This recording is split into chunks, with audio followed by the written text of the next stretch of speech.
Hello दोस्तों, स्वागत है आपका मेरे यूट्यूब चैनल लर्न सोशलॉजी। आज इस वीडियो में हम लोग संगत सिद्धांत से संबंधित जो प्रश्न बनते हैं, जो कि नेट परीक्षा, पीजीटी परीक्षा आदि परीक्षाओं में पूछे जाते हैं, ये समाजशास्त्र का महत्वपूर्ण टॉपिक है जो कि विभिन्न परीक्षाओं में पूछा जाता है। तो आइए देखते हैं। पहला क्वेश्चन है, निम्न में से कौन संघर्षवादी सिद्धांत से संबंधित नहीं है? तो रेजनहोफर भी संबंधित है, डैरेन डार्प भी संबंधित है। डैरेन डार्प की पुस्तक है class and class conflict in industrial societies, जिसमें उन्होंने अपना संघर्ष सिद्धांत दिया है। इन्होंने संघर्ष का कारक सत्ता को माना है। ओपेनहाइमर ये भी एक संघर्ष विचारक हैं। मैकाइवर संघर्ष विचारक नहीं है, इसलिए ये इस क्वेश्चन का राइट आंसर मैकाइवर हो जाएगा। अब दूसरे क्वेश्चन में चलते हैं। दूसरा क्वेश्चन है, वर्गों की समाप्ति ही मानव संघर्ष की समाप्ति है, ये विचार किसका है?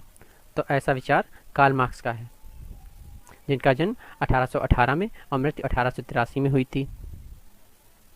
तो क्वेश्चन 3 के बारे में आते हैं। इसमें क्वेश्चन 3 में रेटनहोफर की मान्यता के अनुसार संघर्ष की उत्पत्ति का मूल कारण क्या है? तो रेटनहोफर की मान्यता के अनुसार संघर्ष की उत्पत्ति का मूल कारण मानवीय है। और क्वेश्चन 4, संघर्ष का प्रकारवाद सिद्धांत किसका है? तो जो कोजर हैं उनका संघर्ष का प्रकारवादी सिद्धांत है। इन्होंने मांगा कि संघर्ष जो है वो समाज के लिए अच्छा है। Question 5, the functions of social conflict किसकी रचना है? तो the functions of social conflict रचना कोजर की है। आगे चलते हैं क्वेश्चन नंबर 6 पर।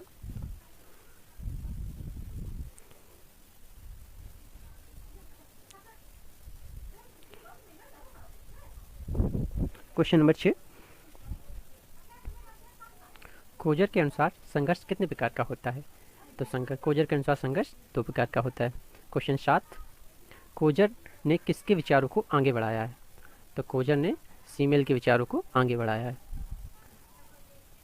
क्वेश्चन 8, कोजर ने संघर्ष सिद्धांत किस वर्ष प्रस्तुत किया? तो कोजर ने संघर्ष सिद्धांत 1954 में प्रस्तुत किया। कॉलिंस ने संघर्ष का मुख्य कारण किसे माना है? तो कॉलिंस ने संघर्ष का मुख्य कारक शक्ति को माना है और डैरेन डार्प ने सत्ता को माना है। आगे बढ़ते हैं। अब क्वेश्चन नंबर 9, कॉलिंस ने संघर्ष का मुख्य कारण किसे माना है? शक्ति का, ये हो चुका है, रिपीटेड क्वेश्चन है। क्वेश्चन नंबर 10, संघर्ष समाजशास्त्र व्याख्यात्मक विज्ञान की एक दृष्टि किसकी रचना है? मतलब ये रचना किसकी है? संघर्ष समाजशास्त्र व्याख्यात्मक विज्ञान की एक दृष्टि, तो ये रचना कॉलिंस की है। मानव का हित ही मानव समाज में होने वाले संघर्ष का कारण बन जाता है, ये कथन किसका है? तो ये कथन रेजनहोफर का कथन है ये, कि मानव का हित ही मानव समाज में होने वाले संघर्ष का कारण बन जाता है। अब क्वेश्चन नंबर 12 देखते हैं। क्वेश्चन नंबर 12 कह रहा है, किसका कथन है शोषक और शोषित वर्ग सदा एक दूसरे के विरोधी होकर भी कभी प्रत्यक्ष तो कभी अप्रत्यक्ष आपस में संघर्ष करते हैं? मतलब किस विचारक ने ऐसा कहा है कि शोषक और शोषित वर्ग सदा एक दूसरे के विरोधी होते हैं, परंतु प्रत्यक्ष या अप्रत्यक्ष आपस में संघर्ष करते रहते हैं? ऐसा मानना कार्ल मार्क्स का है। क्वेश्चन नंबर 13, निम्न में से कौन सा विकल्प कोजर से संबंधित है? तो कोजर ने आंतरिक एवं बाह्य संघर्ष की बात की है, प्रकारात्मक संघर्ष की बात की है और वास्तविक एवं अवास्तविक संघर्ष की भी बात की है। तो उपयोग सभी वाला आंसर सत्य हो जाएगा। क्वेश्चन नंबर 14, संघर्ष विचारधारा के प्रणेता कौन माने जाते हैं? तो ये बच्चे बहुत सारे गलत कर देते हैं, वो मार्क्स लगा देते हैं, परंतु इब्न खातून जो हैं वो संघर्ष विचारधारा के प्रणेता माने जाते हैं। तो 15 नंबर क्वेश्चन है, डैरेन डार्प संघर्ष के लिए किसे उत्तरदायी मानते हैं? तो वो जीवन स्तर, जीवन शैली को भी उत्तर मानते हैं, सत्ता एवं शक्ति के संबंध के असमान वितरण को भी मानते हैं कारक, और आर्थिक संबंधों की संरचना का बाजार, ये भी कारक मानते हैं। तो ये उपयुक्त सभी राइट आंसर हो जाएगा। चलिए अब क्वेश्चन नंबर 16 की तरफ चलते हैं। क्वेश्चन नंबर 16 का रहा है, निम्नलिखित में से कौन संघर्षवादी विचारक हैं? तो कोजर भी संघर्षवादी विचारक हैं, कॉलिंस भी संघर्षवादी विचारक हैं, डैरेन डार्प भी संघर्षवादी विचारक हैं, इसलिए ऑप्शन डी हो जाएगा, और मार्क्स भी संघर्षवादी विचारक हैं। क्वेश्चन नंबर 17, किसने समाज में सत्ता एवं शक्ति वितरण के आधार पर संघर्ष को सहमति, एकीकरण तथा उत्पीड़न बाध्यता के रूप में प्रस्तुत किया? तो डेरेनडार्फ ने प्रस्तुत किया है। क्वेश्चन नंबर 18, संतुलनवादी विचारधारा को और किस नाम से पुकारा जाता है? तो संतुलनवादी विचारधारा को संरचनात्मक प्रकार्यात्मक अन्य नाम से भी पुकारा जाता है। संरचनात्मक प्रकार्यात्मक विचारधारा से एम.एस. श्रीनिवास संबंधित हैं।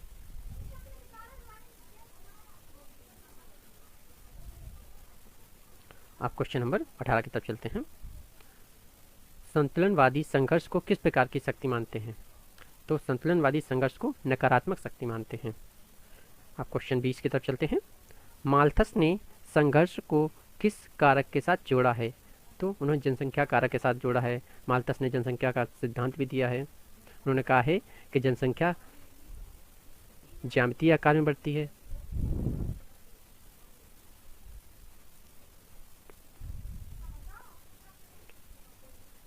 चलिए question number 21। Question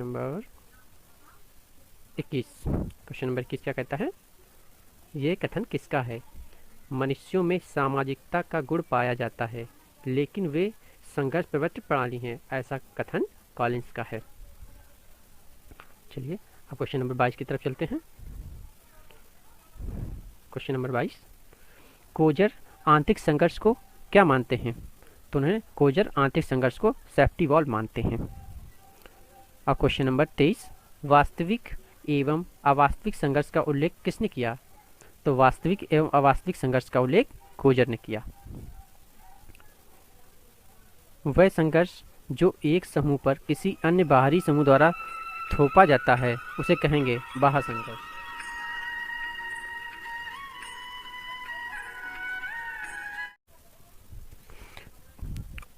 question number 24, वह संघर्ष जो एक समूह पर किसी अन्य बाहरी समूह द्वारा थोपा जाता है उसे कहेंगे? तो इसका राइट आंसर हो जाएगा बी, उसे बाह्य संघर्ष कहेंगे। क्वेश्चन नंबर 25, दास कैपिटल व साम्यवादी घोषणा पत्र नामक पुस्तकों के लेखक कौन हैं? तो दास कैपिटल व साम्यवादी घोषणा पत्र नामक पुस्तकों के लेखक कार्ल मार्क्स हैं।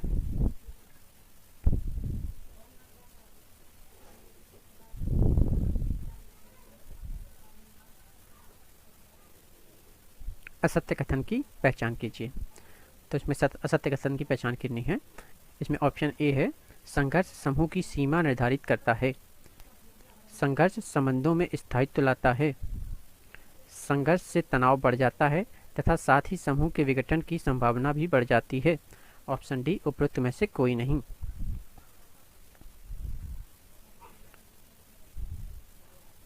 तो ये ऑप्शन सी जो है, ये ऑप्शन सी जैसे हो जाए, तनाव से संघर्ष से तनाव बढ़ जाता है परंतु समूह में एकीकरण आता है, क्योंकि एक समूह के लोग जब दूसरे के समूह के साथ जिनका भेदभाव या संघर्ष होता है तो उनमें एकीकरण की भावना विकसित हो जाती है।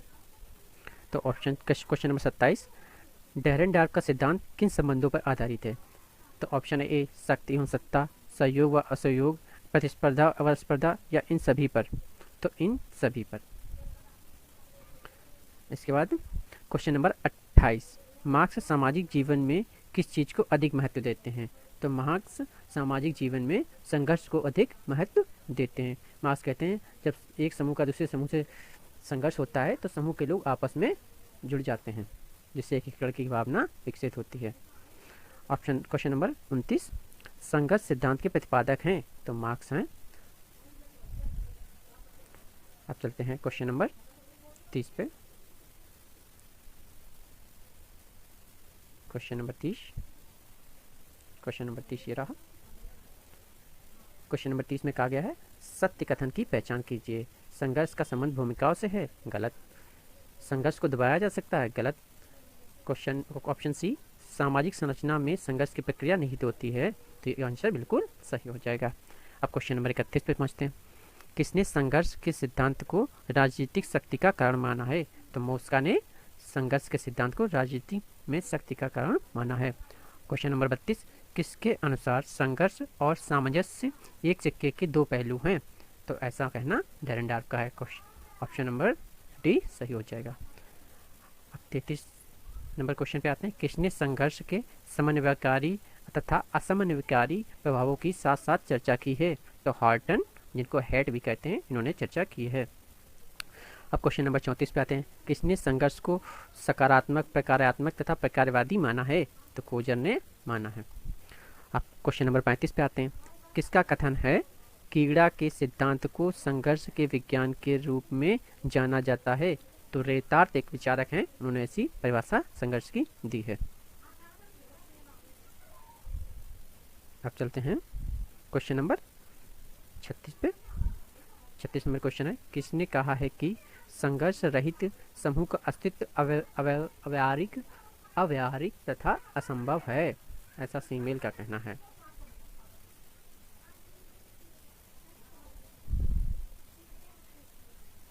अब क्वेश्चन नंबर 37 पे चलते हैं। क्वेश्चन नंबर 37 कहता है, क्वेश्चन नंबर 37 कह रहा है, किसका कथन है संघर्ष स्वयं समाज की प्रकृति का हिस्सा है, वस्तुतः समाज खुद द्वंद्व की स्थिति के लिए जिम्मेदार है? ऐसा किंग्सले डेविस ने कहा, जिनकी पुस्तक है ह्यूमन सोसाइटी। अब क्वेश्चन नंबर 38 पे चलते हैं। मजूमदार ने संघर्ष के कितने सकारात्मक कार्यों का वर्णन किया है? तो 6 सकारात्मक कार्यों का वर्णन मजूमदार ने किया है। किसके अनुसार मनुष्य में जन्मजात हिंसा या संघर्ष की प्रवृत्ति पाई जाती है? तो फ्रॉयड, जिनका सिद्धांत है end ego super ego. Question number 40, किसका कथन है संघर्ष विचारपूर्वक या दूसरों की इच्छा के विरुद्ध प्रतिवाद या टसन को कहते हैं? संघर्ष की ऐसी परिभाषा ग्रीन महोदय ने दी है। अब क्वेश्चन नंबर 41 पे चलते हैं। क्वेश्चन नंबर 41 क्या कहता है? किसके अनुसार संघर्ष वह सामाजिक प्रक्रिया है जिसमें व्यक्ति या समूह अपने उद्देश्यों की प्राप्ति करने हेतु विरोधियों के लिए हिंसा का प्रयोग करते हैं? ऐसी परिभाषा संघर्ष की गिलिन एवं गिलिन ने दी है। अब क्वेश्चन नंबर 42 पे आते हैं।